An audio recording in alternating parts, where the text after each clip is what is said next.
Get ready for the smackdown. Get ready for the smackdown. How you gonna react when you're put in your back now? 'Cause there's no turning back when you're facing the smackdown.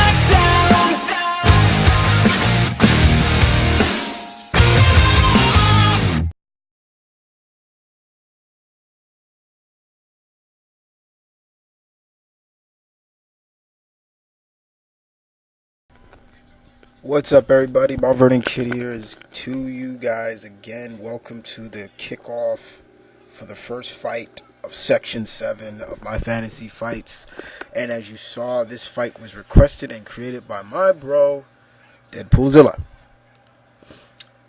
And he pits two characters together, one from Marvel and the other one's a Capcom character.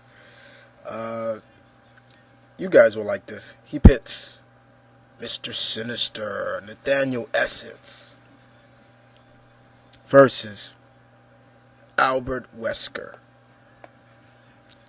Yeah. Alright, so we have two maniacal, manipulative, very dark, sinister, hence the name, characters going at it. And I hope you guys like this one. So let's kick it off. Mr. Sinister, Nathaniel Essex, was a doctor perhaps around the late 19th century. Did a lot of surgery that was unnecessary, mutations.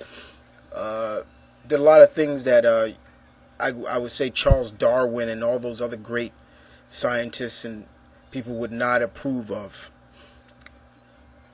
Then he pretty much got manipulated and got in league with Apocalypse. Apocalypse basically changed him into what you see before you now. Sinister came around because of the fact that Claremont, who basically created him, basically was the fact that he was getting tired of the same old, same old. Magneto and the Brotherhood. The X-Men needed a new villain. So here you got it. You got this creepy, pale-skinned, dark, sinister guy who can pretty much has all types of abilities like super strength, telekinesis, shape-shifting abilities. I've seen him take a direct hit from Cyclops' optic blast and pretty much miraculously heal from it with no problem. This guy would probably give Freddy Krueger scared. Sinister definitely is one of those great X-Men characters that deserves the respect and deserves the spotlight that he gets. I mean, I try to tell everybody it's not always about Magneto. You know, Sinister is just as dangerous, just as deadly, cunning, smart as Magneto. And that's a very fitting and dangerous combination to have in a villain. When you got brains, brawn, and all that above, you're dealing with somebody who, by any means necessary, will go in for the kill. And Sinister, yeah, he's not afraid to kill. Alright, so we move on to his combatant in this. And his combatant is pretty much his counterpart of the Capcom universe, and that's Albert Wesker. As you all know, Albert Wesker is from the Resident Evil series. He was in the first game. He was just a part of the STARS unit. We didn't know, if we can trust him or not. I mean, for all those who remember playing the first Resident Evil, I mean, we all should have played Captain Obvious and known that this guy was gonna be the portrayer. I mean, he just looked sinister, and when he came back in Resident Evil Code Veronica, we saw he went through some changes, and he injected the T-virus into him.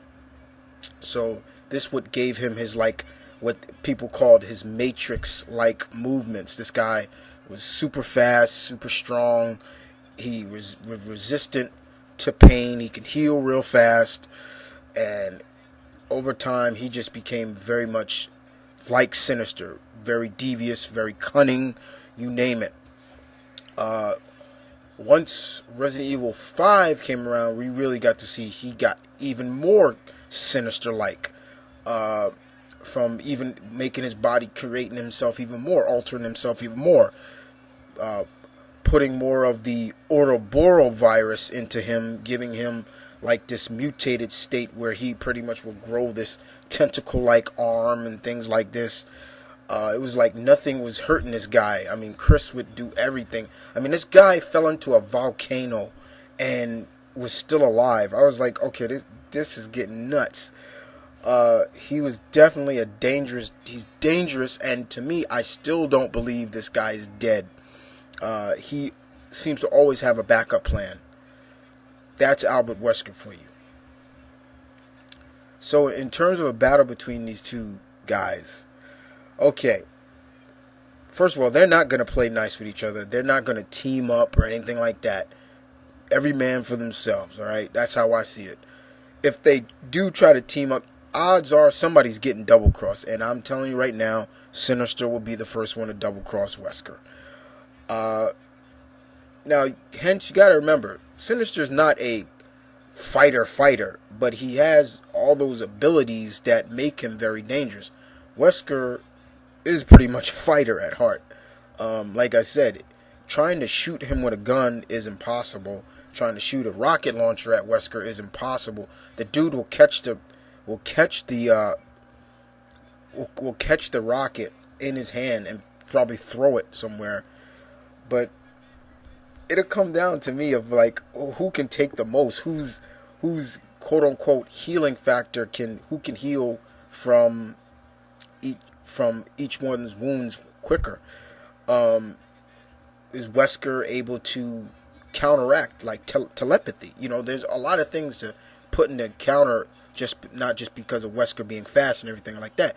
Once you get inside someone's head, you know, as a telepath, that's it. You know, you can seriously do damage. And so basically, I'm kind of giving this one to Mr. Sinister, but you guys decide. Mr. Sinister or Albert Wesker. And as always, guys, give love and respect to Deadpoolzilla. This was his baby. He created this. I really enjoyed doing this one. So the first fight to kick off Section 7 is done.